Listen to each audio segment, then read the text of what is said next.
Bismillahirrahmanirrahim. Assalamualaikum warahmatullahi wabarakatuh. Alhamdulillahilladzi faddala bani Adam bil ilmi wal amal ala jami'il alam. Asyhadu an la ilaha illallah wahdahu wa asyhadu anna Muhammadan abduhu wa rasuluh. Allahumma salli wa sallim ala Muhammadin abdika wa nabiyyika wa rasulika nabil ummi wa ala alihi wa sahbihi ajmain, amma ba'du. Fa ya ayyuhal hadirun usikum wa iyaya bitaqwallah faqad fazal muttaqun. Kama qala Allah fi Qur'anil azim. A'udzu billahi samii'il 'alim minasy syaithanir rajim. Bismillahirrahmanirrahim. Ya ayyuhar rusulu kulu minat thayyibati wa amalu shaliha inni bima ta'amaluna alim. Al-ayah. Alhamdulillah, tahadas binikmah, puja, puji dan syukur kita panjatkan kepada Allah yang telah mengunggulkan Bani Adam, mengalahkan semua makhluk. Kenapa? Bil ilmi wal amal, karena ilmu dan amal. Jadi Allah melebihkan Bani Adam atau manusia, keturunan Bani Adam, itu bil ilmi wal amal, karena memiliki ilmu dan bisa mengaplikasikan, mengimplementasikan ilmunya. Itu ya. Jadi diutamakan. Salawat beserta salam semoga tetap tercurah kepada Nabi besar Nabi Muhammad sallallahu alaihi wasallam yang telah mengubah zaman jahiliyah menjadi zaman ilmiah, yang tadinya disebut jahiliyah menjadi zaman ilmiah, sehingga terang benderanglah kebenaran itu. Beliaulah yang menjadikan umat setelah beliau itu tahu siapa dirinya, sedang di mana, akan kemana ya. Nah, derajat yang paling tinggi di dunia itu ya Rasul ya. Kemudian orang-orang yang berilmu, yang cinta terhadap ilmu, dan orang yang jihad.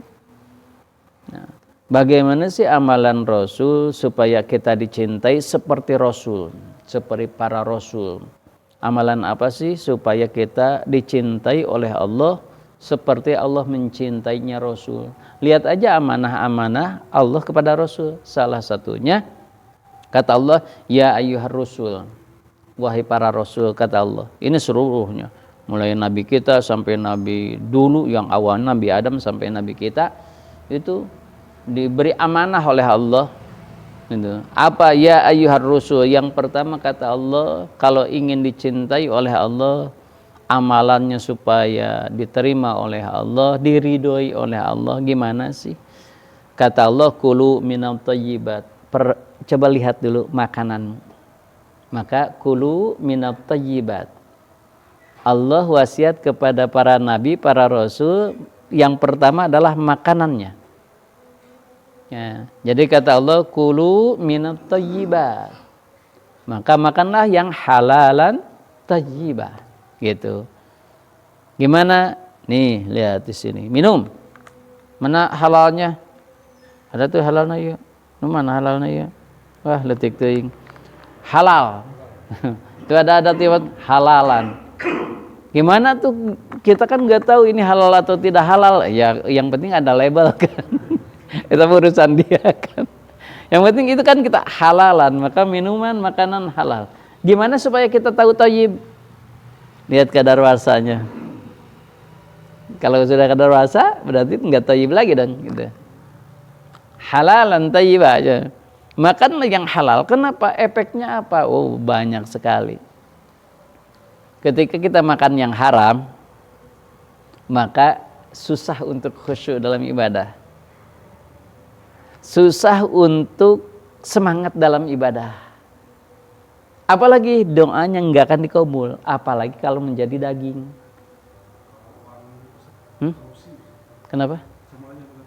Apa? Kalau makanan kan haram. Terus kalau uang? Iya.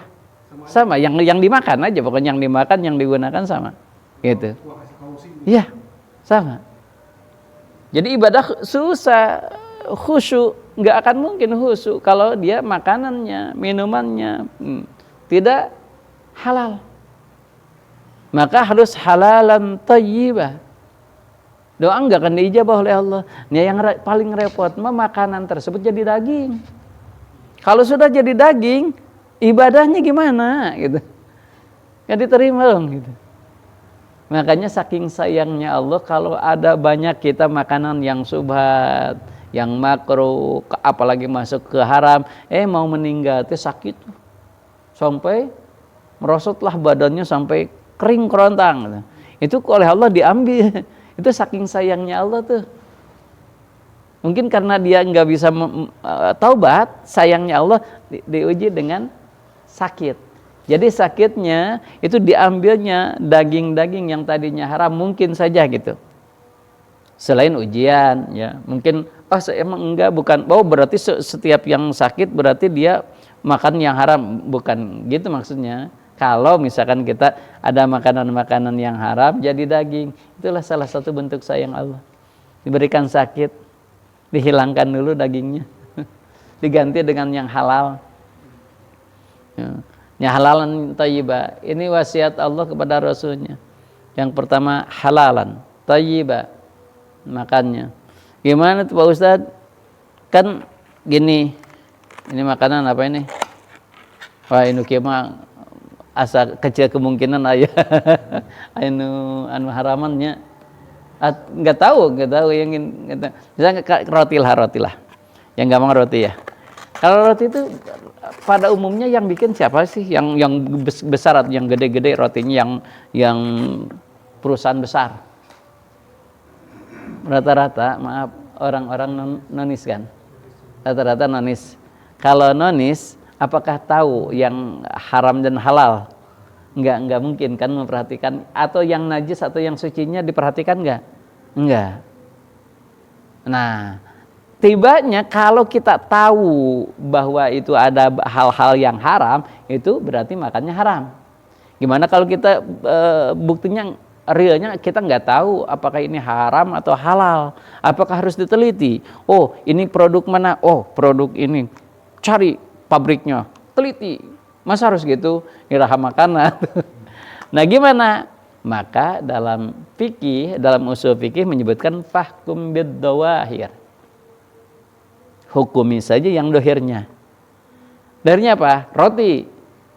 Roti itu terbuat dari apa? Gandum lah.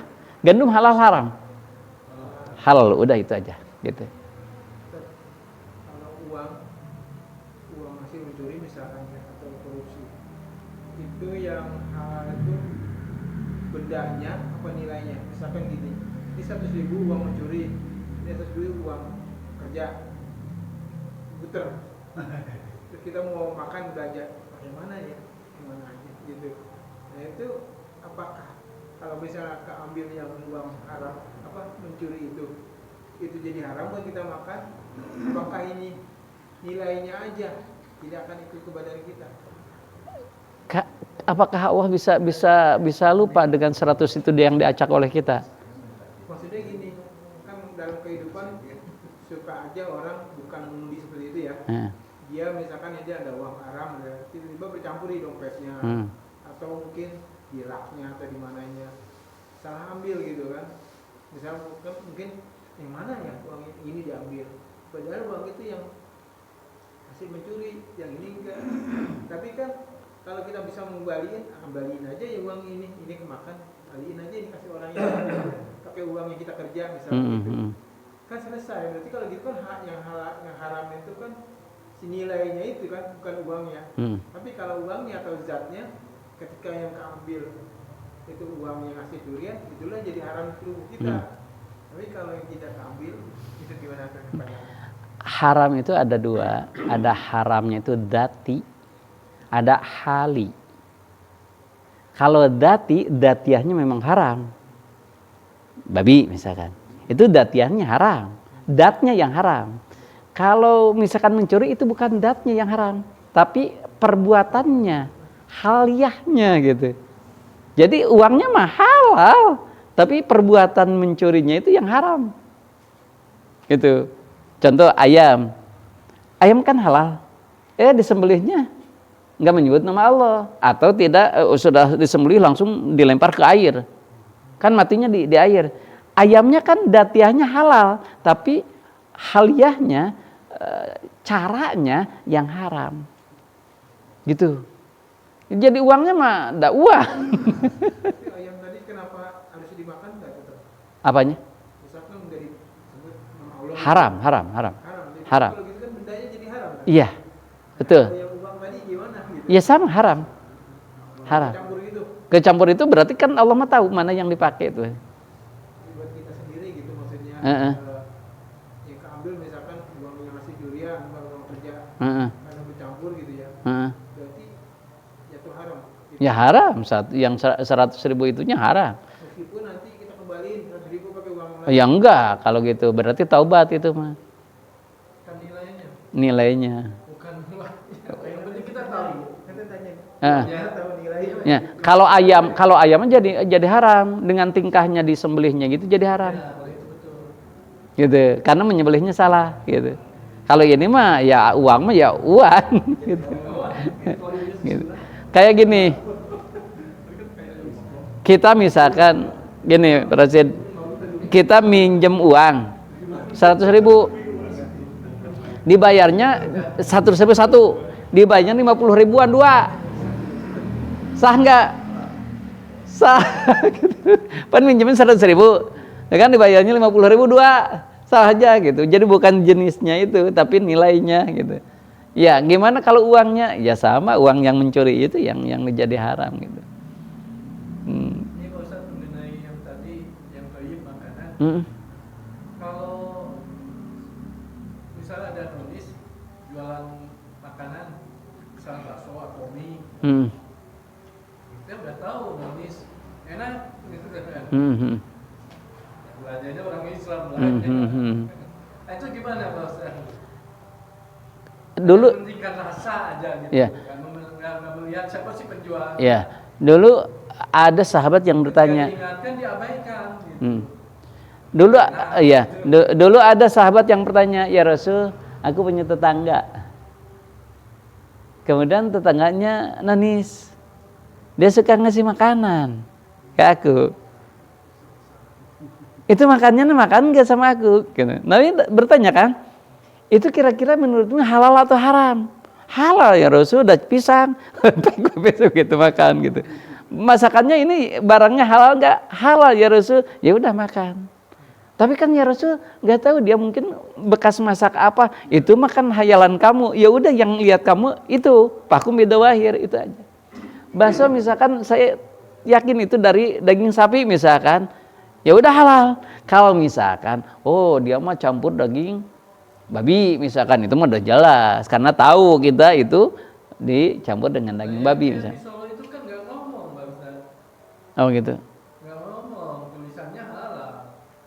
Ya kalau udah ada tulisan halal berarti oleh dia dihalalkan oleh MUI kan? Halalnya kan dari MUI pasti. Dia ngomongnya halal. Ya udah ada tulisan. Akhirnya dia ngaku digoreng pakai babi. Oh. Nah, kalau sudah tahu tidak boleh. Kalau belum tahu nggak apa-apa. Karena tadi pakum bidawahir. Nah ini nih kalau dari sisi kehati-hatian gimana? Tak kalau kehati-hatian mah bagus. Maka kayak tadi kalau kehati-hatian mah. Sebaiknya umat itu lebih memilih kehati-hatian atau rasa gitu. Nah, jadi dalam hukum itu kita mau di kacamata fikih. Kalau kacamata fikih pakum bidawahir. Hukum yang dohir. Tapi kalau kehati-hatian itu kacamata tasawuf. Kalau kacamata tasawuf pasti ketika kehati-hatian jangankan yang ragu seperti itu. Makanan-makanan yang ada unsur goror saja nggak mau. Contoh unsur goror itu apa? Beras sekarang suka dioplos. Itu kan ada goror, nggak mau kalau tasawuf mah. Kalau orang tasawuf pasti akan lebih hati-hati. Kenapa? Karena berefek kepada badan, berefek kepada ibadah tadinya nantinya gitu. Kalau orang-orang fikih mah kan yang penting fikihnya aja, dohirnya aja sah gitu kan. Fikih mah. Jadi haram nggak kalau hanya berdasarkan fikih? Enggak haram kalau menurut fikih. Yang penting kita tidak tahu. Kalau sudah tahu tidak boleh. Takutnya masih ceroboh. Oh, nya itu mah tasawuf, kacamatanya kacamata tasawuf kalau kehati-hatian mah. Jadi suatu kebiasaan. Akhlak, iya. Nah itu kehati-hatian, makanya kita harus hati-hati gitu ketika makan siapa ini dan seterusnya kan itu. Nah, ini memang menarik juga kalau kita kan punya temannya tadi ya. Kita punya teman tuh Kristen aja misalkan, terus Batak atau Cina itu mah rata-rata sudah pernah makan babi itu. Nah, pada saat misalkan kita diundang ke rumahnya makanan yang dia masak gitu, sayur, ikan, biasa. Ini malah bukan babi gitu. Tapi yakin orang kayak gini pasti udah orang itu pernah masak babi gitu. Nah itu kan di situ ada apa namanya ya, perang batin gitu. Dimakan orang udah si begini nggak dimakan, gini gitu. Ya, maka kalau kacamata fikih tadi dilihat yang disuguhkannya apa. Kalau disuguhkan daging ayam berarti halal kalau fikih. Kalau di tasawuf tadi yang pastilah gitu. Kalau pasti kan, nah itu tasawuf namanya. Kalau kehati-hatian pasti tasawuf. Ya bagusnya kita hati-hatilah. Makanan apapun harus diteliti. Apakah ini benar gitu? Iya, waro itu namanya gitu ya. Nah ini yang paling utama kata Allah kepada Rasul itu hati-hati di dalam makanan. Itu berpengaruhnya besar. Itu yang dimaksud yang dimakanlah uang atau apa saja, pokoknya baju atau apa, misalkan baju kita misalkan ada unsur yang haramnya gitu baju di kita, taruhlah pakai ibadah, udah jelas menurut fikih kan sah. Kenapa? Karena nutup aurat. Dan menurut tasawuf tidak sah. Nah ada unsur yang haram gitu. Kemudian kita doa, gimana diterima oleh Allah? Kenapa? Karena badan kita pun masih ada yang haram di badan kita yang nempel. Maka wajar ketika Allah menyuruh kepada nabinya yang pertama kepada Rasulnya adalah kulu minat thayyibat.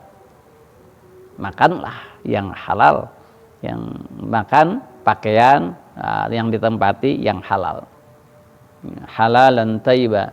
Yang kedua apa? Yang kedua kata Allah, wa'malu sholihan, beramalah amal soleh.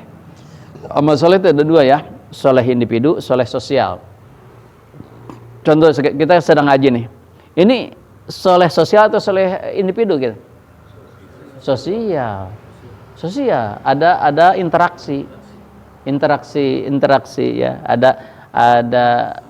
ada amar ma'ruf nahi munkar.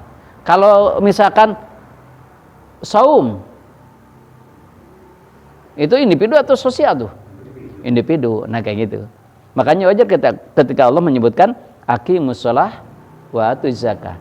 Pada umumnya aqimus shalah aqimus shalah itu individu. Tetapi ketika ada berjamaah ada unsur sosialnya. Kalau berjamaah gitu. Kemudian wa atuz zakah jelas itu unsur sosial. Jadi antara kesolehan individu dan sosial itu disebut soleh. Jadi soleh itu bukan yang diam aja di masjid, bukan.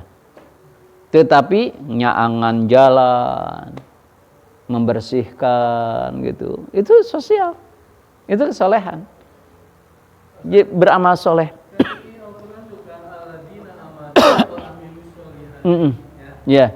Nah, jaga bingung itu gini, beriman dulu kan. Terus beramal soleh, beriman beramal soleh. Iya betul. Tapi kan iman itu, Pak Ustaz pernah bilang definisinya itu adalah diucapkan, ini sama hati dan dibuktikan dengan perbuatan. Iya. Ya. Artinya orang yang beriman ini, apakah ruang lingkupnya hanya sampai perbuatan ini, misalnya hanya sampai sholat saja, gitu ya, sifatnya amal yang individu. Sedangkan yang dikatakan amal soleh ini adalah perbuatan yang sosial. Iya. Nah, oke. Kalau disebut iman itu ya, iman itu secara bahasa itu kan percaya. yakin. Itu secara bahasa. Tapi secara istilah tadi, ya, qaulun diucapkan oleh lisan, diyakini oleh hati, dan diamalkan oleh anggota badan. Itu disebut iman ketika menurut istilah. Nah, ketika bahasa dalam Al-Quran, alladzina amanu, pada umumnya ketika disambut dengan wa amilus sholihat, itu percaya, yakin dulu gitu. Itu iman di situ yakin, bukan belum beramal. Belum amal. Jadi yakin. Nggak mungkin orang yang beramal kalau nggak yakin. Yakin dulu, ketika yakin baru beramal. Jadi bimakna iman di situ percaya, yakin. Bukan definisi yang tadi kata ulama, kata Nabi sebetulnya dalam hadis diucapkan oleh lisan, diyakini oleh hati, dan diamalkan. Itu cirinya orang yang beriman seperti itu gitulah. Tapi kalau disebutkan belum beramal soleh, itu baru iman disebut itu percaya atau yakin gitu. Jadi keyakinan dulu, baru dia akan mengamalkan amal soleh, gitu. Dan pada umumnya para ulama menyebutkan namanya amal soleh. Soleh itu apa? Maslahat. Jadi berbuat kemaslahatan gitu. Kan berbuat kemaslahatan itu mungkin kemaslahatan untuk diri, mungkin kemaslahatan untuk orang lain. Maka biasanya amal soleh itu lebih cenderung ke amal sosial. Biasanya. Karena maslahat untuk maslahat gitu.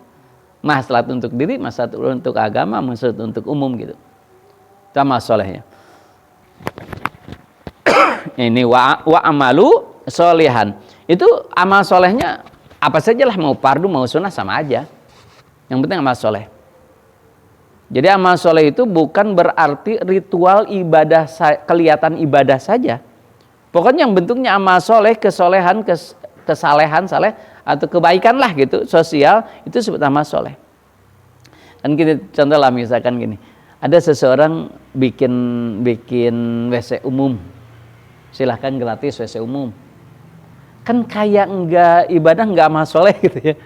Padahal itu kan, waduh masya Allah ya, sangat bermanfaat amal soleh. Ya contohnya lah kita misalkan beberes jalan gitu, beresan, itu kan amal soleh gitu. Kenapa bermanfaat? Maka kan dalam hadisnya, al muslimu man salimal muslimuna min lisani wa yadih, kan. Enggak disebut orang muslim ketika dia masih menyakiti orang lain dengan lisannya dan masih menyakiti dengan tangannya. Di situ ada dua ya. Satu, menyakiti dengan lisan, artinya menyakiti non fisik. Erek ngadilak, erek jamadud, erek ngamanyun, pokoknya yang bukan lisan menyakiti orang lain itu diwakili dengan menyakiti dengan lisan. Yang kedua, menyakiti dengan tangan. Saya mah udah nggak nyabok, najong hungkul sarua, karena hadis noge tangan gitu kan, kaki sama gitu. Ya itu hebatnya hadis itu tuh ya. Ketika kita pahami, oh lisan itu menyakiti yang non fisik. Menyakiti non fisik kumaha baiklah carana gitu. Yang kedua yang fisik gitulah, dengan tangan itu kan fisik. Itu bukan orang muslim masih menyakiti orang lain. Gimana kalau orang misalkan buang sampah sembarangan, berarti masih menyakiti orang lain, nyusahin orang lain gitu. Makanya kemarin waktu hadisnya kan kata Nabi, yang paling dosa yang paling kan, semua amalan kan diperlihatkan kepadaku. Amalan yang paling aku dilihat paling besar pahalanya adalah nyingkirkan merokrak ya. Tapi dosa yang paling besar adalah mengeluarkan dahak di tempat umum, kan. Kata Nabi gitu. Mengeluarkan dahak di tempat umum.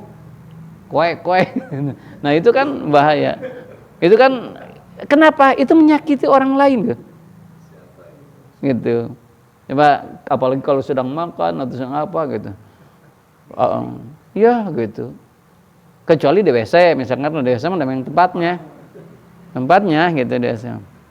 Itu makanya kadang-kadang kan Nabi itu paling nggak seneng ketika ngeludah sembarangan gitu, dahak sembarangan gitu.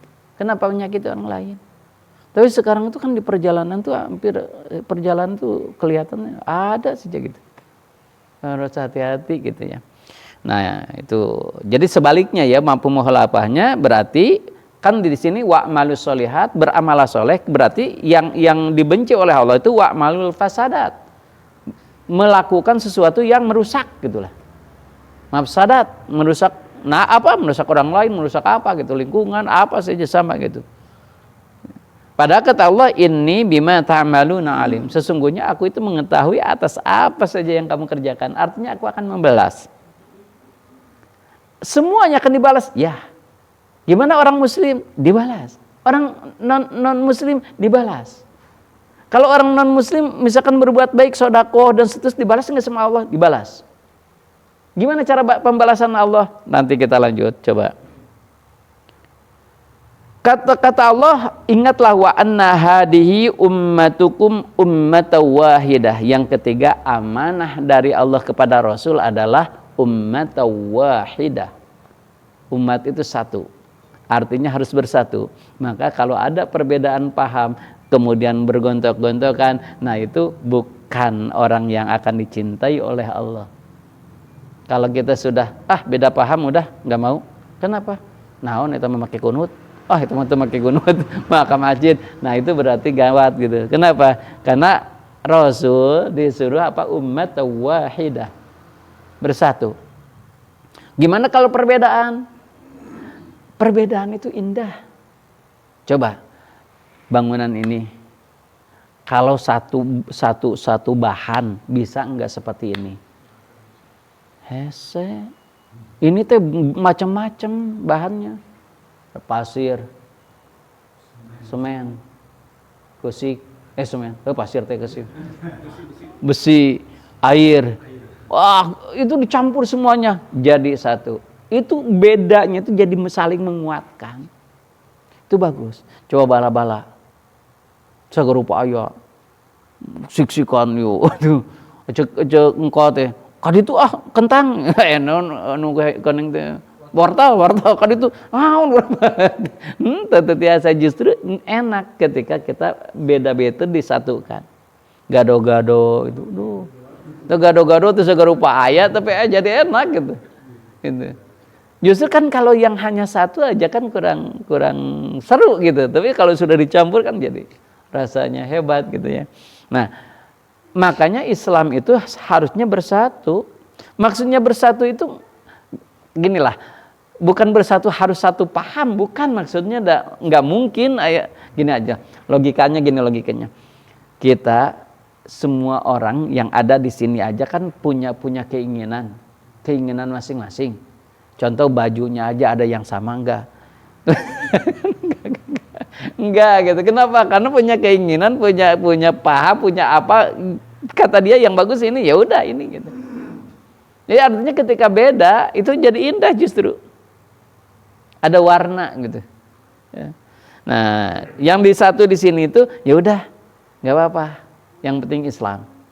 Tapi kata Nabi ya, memang di akhir zaman mah jangan agama-agama itu bercabang-cabangnya. Islam juga sampai 70 lebihnya. Sama, Nanis juga sama 70 lebih kata Nabi. Nasrani, Yahudi, kalau kita lihat Yahudi atau Nasrani kayaknya bersatu, enggak. Kata Nabi sama aja. Sama, sektornya banyak gitu. Sama. Nah, dua tuh. Wa ana rabbukum fattakun. Yang keempatnya kata Allah, hai Rasul, kamu tidak boleh takut kepada siapapun. Yang harus kamu takuti hanya aku. Contoh, aku sekarang takut COVID.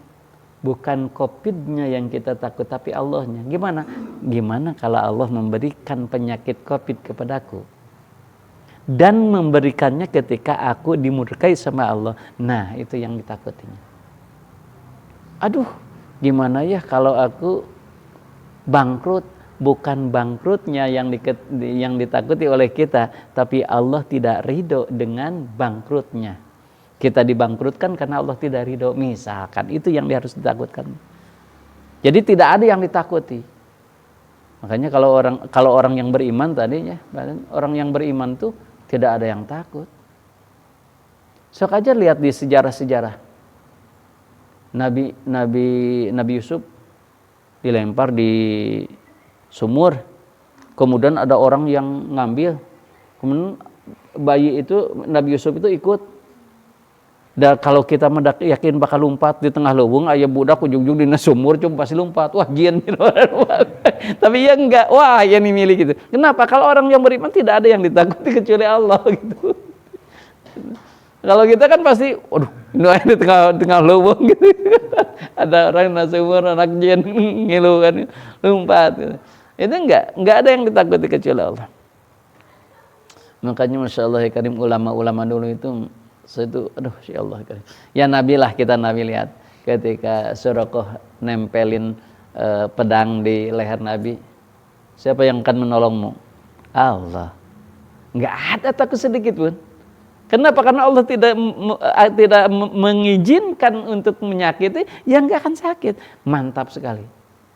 Menyebutkan Allah. Benar, Allah gitu. Gemetarlah jatuh pedangnya. Dibalikan oleh Nabi, kalau kamu sekarang siapa? Oh, disebutkan Tuhan dia satu-satu. Tetap aja kecuali engkau ya Rasul, ya Muhammad, kalau kamu penyayang pasti membebaskan aku. Ya udah, yang kali-kali lagi itu, Masya Allah. Jadi orang yang imannya benar-benar nggak ada yang ditakuti kecuali hanya Allah. Tapi kadang-kadang kita ukurannya kan dengan logika. Contoh, kita maaf sekali, kita misalkan punya utang 100 juta. Kata kita, Masya Allah, di mana yuk uang 100 juta? Menurut kita besar teh, dan menurut Allah mah kecil atau 1 juta. Karena ukurannya kita itu ukurannya dengan otak, bukan dengan iman. Kalau iman mah Allah mah kecil. Maka dalam hadisnya jelas, kalau ada manusia seluruhnya, dimulai Nabi Adam dan akhir, kemudian kumpul, jin juga kumpul, semuanya minta kepadaku dan aku kasih. Apakah akan berkurang kekayaanku? Gitu. Ya bagaimana ya Allah kalau begitu? Seperti ujung jarum ditempelkan ke lautan. Nah, ambil lagi lah jarum itu. Ujung-ujungnya basah pasti ya. Lautan berkurang enggak? Ya berkurang lah. Itu ban basuh jadi nempel. Tapi kan maka tinggal sedikit di kaca gitu. Itu kekayaan Allah. Ya kadang-kadang kita itu mengukurnya dengan otak kita, bukan dengan iman. Ya. Yang orang lain, kita aja kan suka gitu. Ya Allah, gimana ya Allah gini. Kok itu dengan ukuran otak, bukan ukuran dengan iman. Kalau dengan iman Allah nggak ada yang susah kepada Allah gitu. Nah makanya takutnya kepada Allah. Jangan kepada yang lain. Kalau Allah tidak mengizinkan, tidak akan ada. Kebaikan, kejelekan nggak akan ada gitu ya. Nah, fataqattu amarahum bainahum zubura. Ya, mana? Kulu hizbim bima ladaihim farihun. Nah, ini.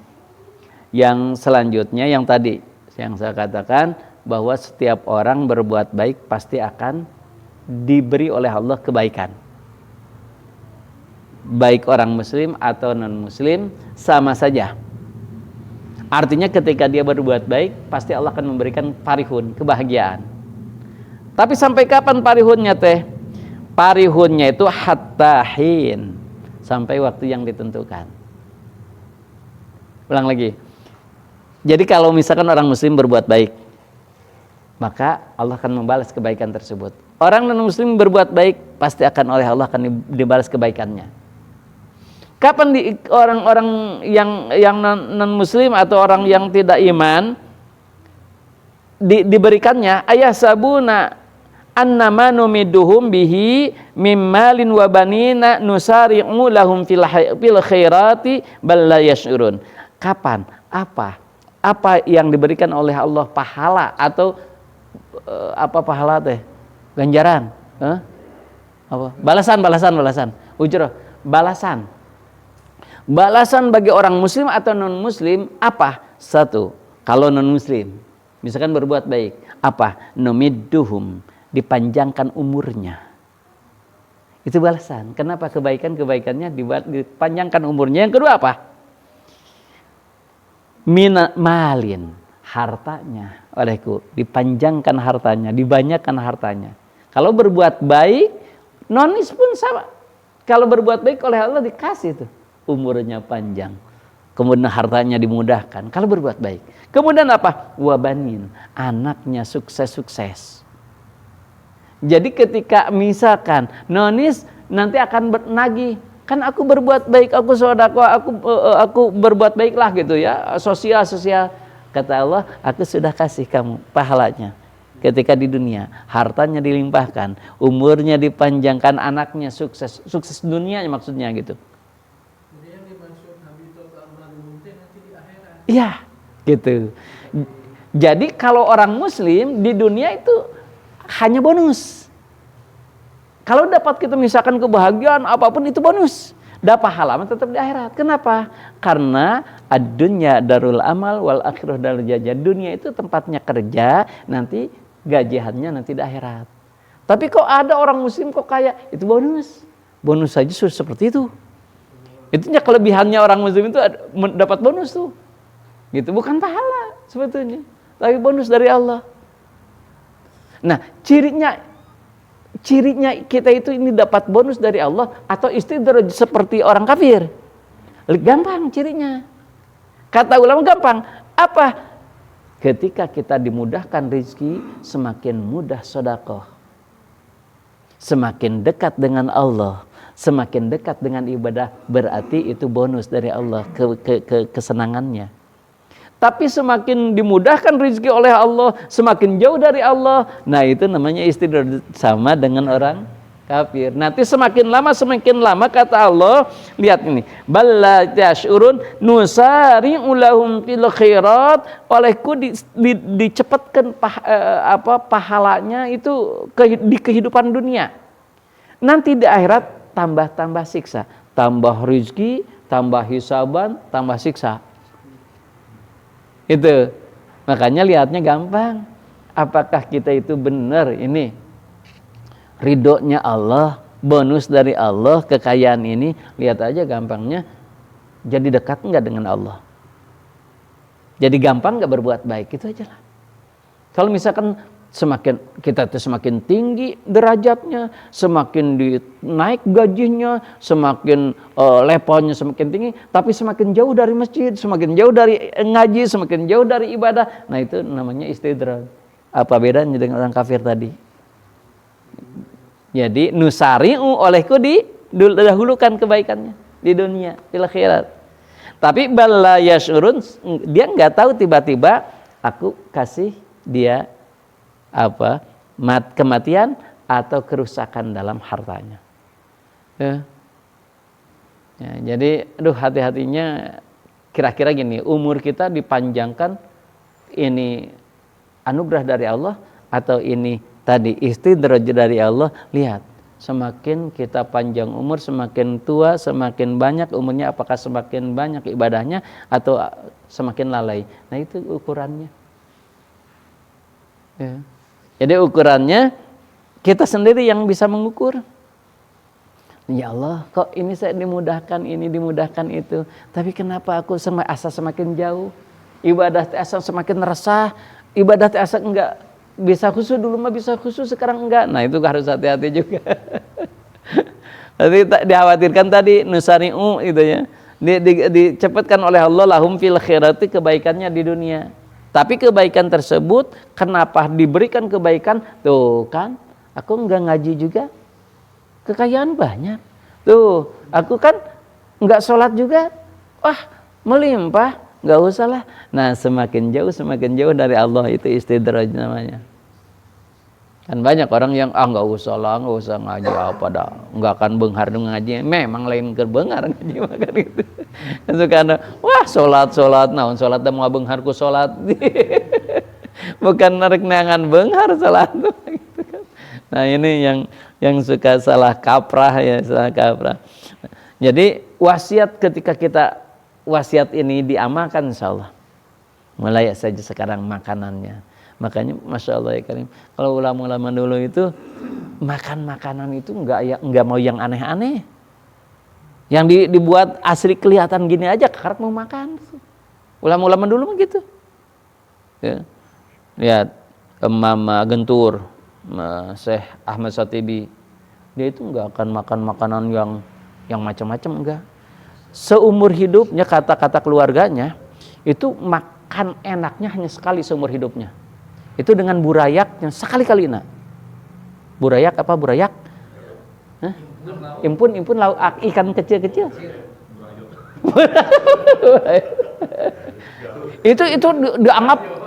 itu dianggap makanan mewah gitu. Dan dia pernah diundang oleh Bupati Cianjur dulu, gua kan undang pesta. Dia ngambil nasi sedikit kemudian minta garam. Udah, garam aja. Coba. Kenapa? Karena takut. Tuh yang hebat. Dari hasil tanaman sendiri. Ya, itu mah kebanyakan gitu.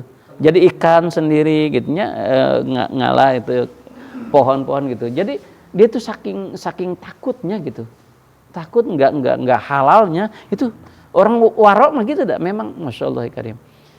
Almarhum Al-Maghfurlah Mama Sanja Banten itu sampai garam saja bikin sendiri. Masya Allah ya karim. Dia punya bikin, memang kaya sekali itu, sawahnya wah hebat gitu. Ya. Itu sampai gitu.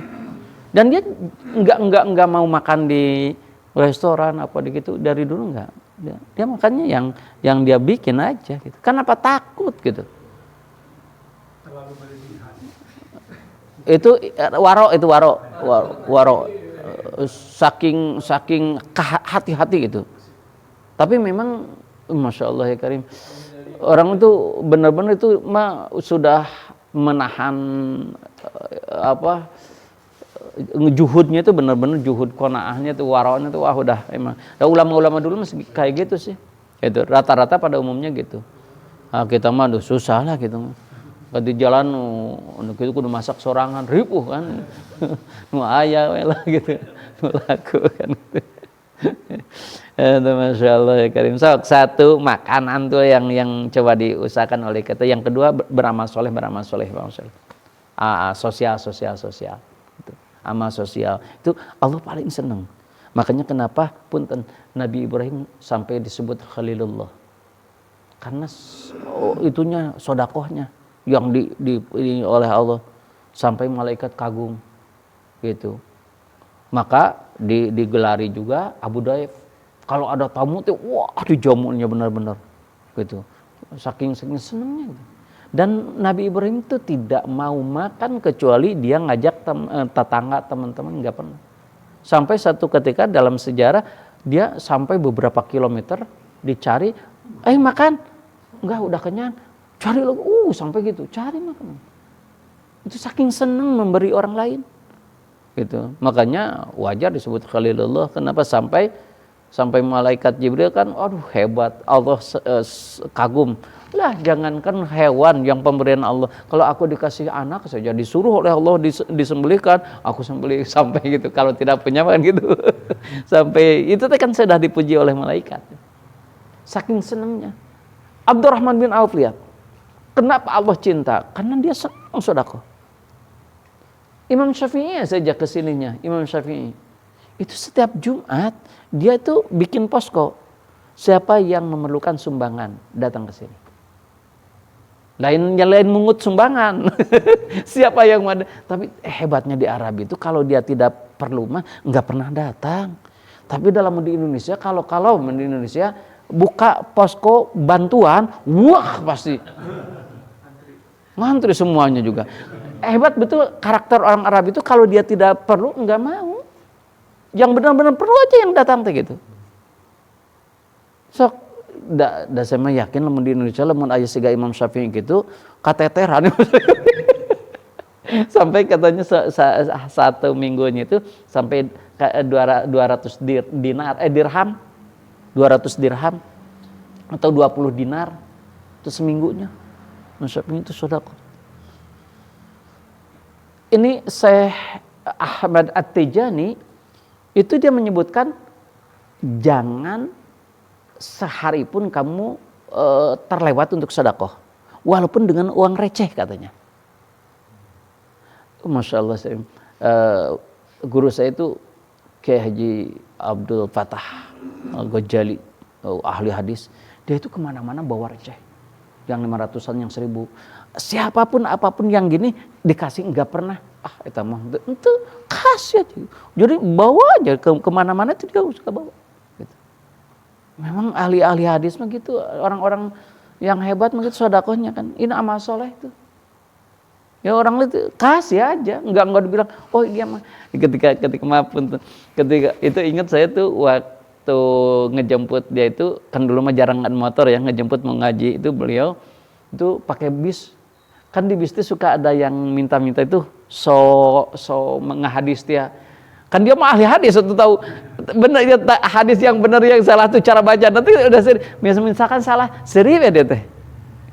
Tarang enggak ini dia tahu ini hadis palsu misalkan, hadis salah, nggak pernah mencela, sering lagi gitu. Lihat hadisnya ya, itu. Tapi ketika dia dikasih aja gitu, itu seudonan gitu dari kumage, macam tuh mungkin ikut pesantren banyak bulan kieu make plepis, asa minta-minta untuk pesantren kayaknya enggak, ke pribadi enggak seudon gitu sih mama enggak. Kasih aja gitu dia. Hanya yang kedua saya itu ingat sih, kedua ketika dia itu kayak orang di Arab gitu ya, ketika dia mau minum minta ke siapapun nggak malu gitu, ke warung, Bi ada minum, aduh ya haus, minta minum nggak apa-apa gitu. Tapi itu kata-kata yang paling sering saya kata, cenah Bi yang ke surga tuh, cenah mau cepat ke surga nggak pakai tol nggak, cenah mau atuh kiai cenah daek dicandung cenah. Eta teh kata-katanya sering gitu. Ternyata benar kata ahli hadis, ya kalau ingin cepat masuk surga mah sabar di madu. Insya Allah cepat ke surga. Jalan tol katanya. Laki-laki mah tidak ada jaminan. Oh enggak ada. Yang ada jaminan tuh yang disakiti lah. Itu kemana-mana tuh pada seri gitu. Oh, anu kiai jadi itu sodakohnya jeung kemana nyari gitu. Sodakohnya masya Allah ya karim. Kiai-kiai itu maka hidupnya tuh makmur. Kenapa? Karena sodakoh. Udah mun hese sodakoh teh gitu nya. Ya Allah kitanya.